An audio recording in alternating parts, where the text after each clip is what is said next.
L'analyse de ce France-Croatie, déjà on a vu un match de foot, ce qui fait une grosse différence par rapport à il y a 3 jours à Split, où je parle de l'équipe de France, hein, je parle pas de la Croatie.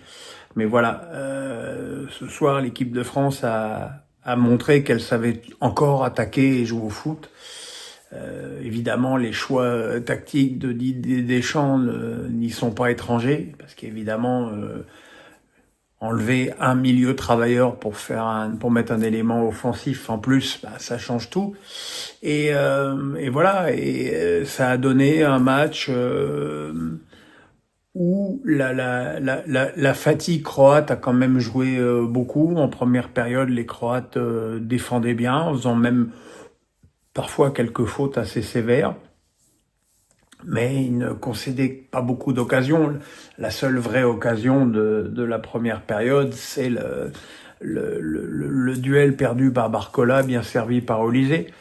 Mais on sentait que la France construisait sa pelote avec un système offensif, avec un Olise qui alternait entre une position pratiquement de milieu offensif axial, et puis en se décalant là où il est le plus à l'aise, c'est-à-dire sur le côté droit, ce qui lui permettait de combiner avec Dembélé, qui était orphelin d'un Koundé qui n'a absolument rien apporté sur le plan offensif pendant toute la partie. Et voilà, et c'était une équipe de France qui, récupérait beaucoup de ballons avec une charnière Saliba et surtout Upamecano extraordinairement efficace lorsqu'ils étaient en face à face avec des Croates pour récupérer la balle, une bonne agressivité.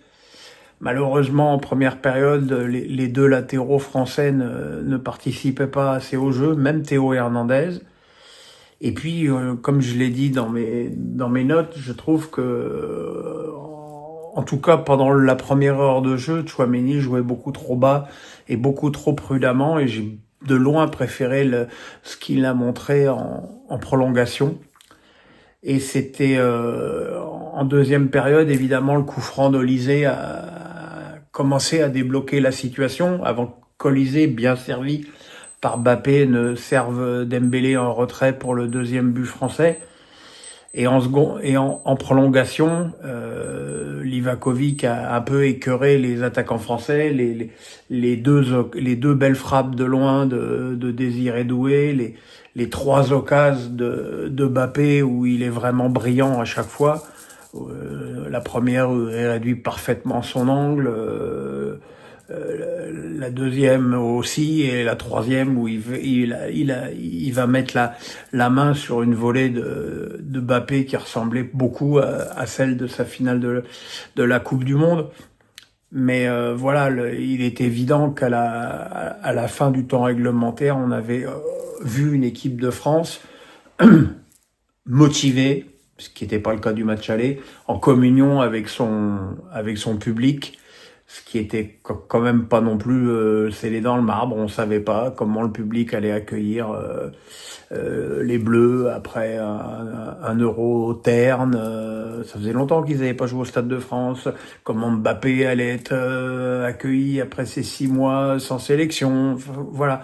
Et ce match a quand même signé un peu la grande réconciliation, et c'est aussi quelque chose qui va probablement compter dans l'avenir des Bleus, mais aussi l'avenir de Didier Deschamps, qui était quand même pas forcément, qui était évidemment pas en danger, hein, parce que je pense qu'il faudrait un cyclone et un typhon pour que Diallo s'en sépare avant la Coupe du Monde 2026.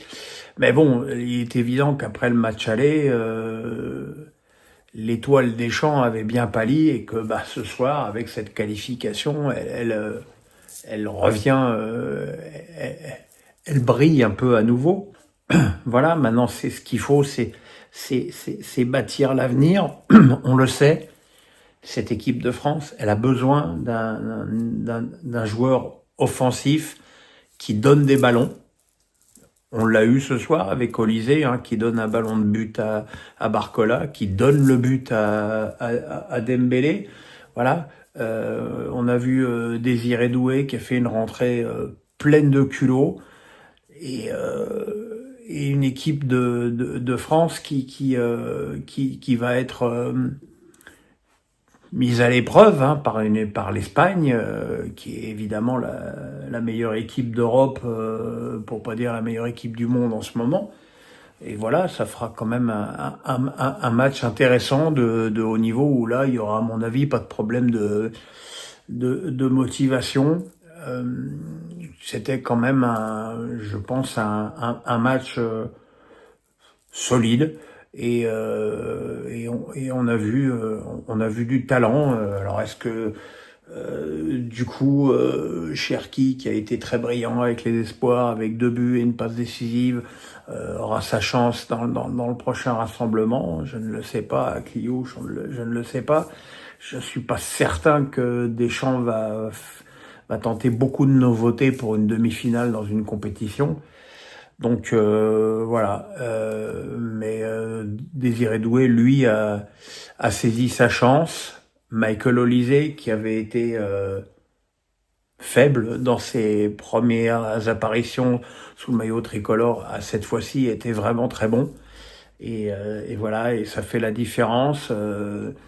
Il faudra peut-être aussi voir à mieux utiliser Dembélé, parce que je l'ai quand même trouvé très longtemps esselé sur son côté droit. Il faudra aussi, je pense, mieux servir Mbappé, parce qu'on voit que quand il a des bons ballons, bah, il cadre tout. Alors il marque pas là, ok, mais il a tout cadré. Alors que pendant les 90 minutes, il avait rien à se mettre sous la dent comme occasion digne de ce nom. Voilà, c'est quand même un match qui réconcilie un petit peu avec cette équipe de France, parce que voilà, parce que malgré tout ce soir elle a fait du spectacle pendant 2 heures et ça faisait quand même longtemps que c'était pas arrivé. Voilà les amis, demain tout à l'heure, hein, je vais faire un petit dodo et j'attaque, hein, un petit face à Pierrot. Et puis le retour du championnat arrivera bien vite dès vendredi avec un Strasbourg-Lyon qui, vous l'imaginez, me fait déjà saliver. Les pouces à la cloche, on s'abonne. Bonne nuit.